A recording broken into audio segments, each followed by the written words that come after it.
Ես Տիկին Գզոյանին շատ գնահատում եմ որպես գիտնական, գնահատում եմ նրա գործունեությունը։ Փաշինյանի ցուցումով պաշտոնից ազատված տնօրեն Էդիտա Գզոյանը Ցեղասպանության թանգարան ինստիտուտում գիտական գործունեությունը շարունակելու հնարավորություն ունի, ասում է ԿԳՄՍ նախարարը։ Ժաննա Անդրեասյանը պնդում է, որ Գզոյանին աշխատանքից ազատելու մասով իր եւ վարչապետի հիմնավորումների մեջ հակասություններ չկան։ Ասում է, ազատման պատճառը կառավարման խնդիրներն են։ Եթե դուք մի բառը կապեք մյուսին, կհասկանաք նաև իմ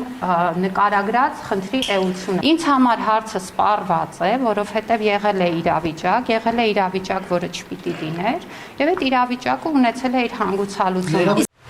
Ես խնդրել եմ, որ նա հրաժարականի դիմում գրի։ Մինչև վարչապետի խոստովանությունը, որ Գզոյանը աշխատանքից ազատվել է իր հրահանգով, J.D. Vance-ին Արցախյան հիմնահարցի մասին գիրք նվիրելու համար նախարարությունից հոգաբարձուների խորհրդին հայտնել էին, որ տնօրենը պաշտոնանկ է եղել շինարարական գործընթացների կառավարման հմտություններին չտիրապետելու պատճառով։ Նախարարը հերքում է, ինքը Թանգարան ինստիտուտի աշխատակիցներին այդպիսի տեղեկություն չի տրամադրել։ Ես աշխատակիցների հետ խոսել եմ մեկ անգամ, դա տեղի ունեցել 3։ Ես նման բան չեմ ասել։ Ես հենց սկզբից էլ առավելի շատ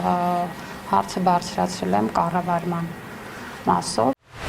Ի տարբերություն Ցեղասպանության թանգարան ինստիտուտի տնօրենի, Սփյուռքի գործերի հանձնակատարը Արցախի մասին հայտարարություններ անելու մասով ավելի զգուշավոր է։ Պնդում է, վարչապետից Արցախի հարցով ցույցերն ու ակցիաները սահմանափակելու հրահանգ չի ստացել։ Ինքն էլ հայկական համայնքներին նման ցուցում չի տվել։ Ես գիտեմ, թե ինչ հայտարարություններ կանեմ եւ ինչ հայտարարությունները համահունչ են մեր այսօրվա արտաքին քաղաքականությանը եւ այդ սահմաններում գիտեմ ինչպես մնալ։ ԱՄՆ, Իսրայել, Իրան հակամարտության 18 օրերի ընթացքում Իրանի հետ մեր հայրենակիցներից քանի մարդ է տուժել ու քանիսն է վերադարձել հայրենիք, Սփյուռքի հանձնակատարը չի կարող ասել։ Որևէ տվյալ կոնկրետ չունենք, քանիսն են եկել, բայց կարող ենք ասել հետեւյալը. որևէ արտառոց հոսք, այսինքն մարդկային հոսք իրանահայերի դեպի Հայաստան, որը որևէ ձևով տարբերվում է նախորդ ժամանակահատվածների հետ, չունենք։ Խոսք կար, որ թեթև վիրավորներ կային 2 հոգի, բայց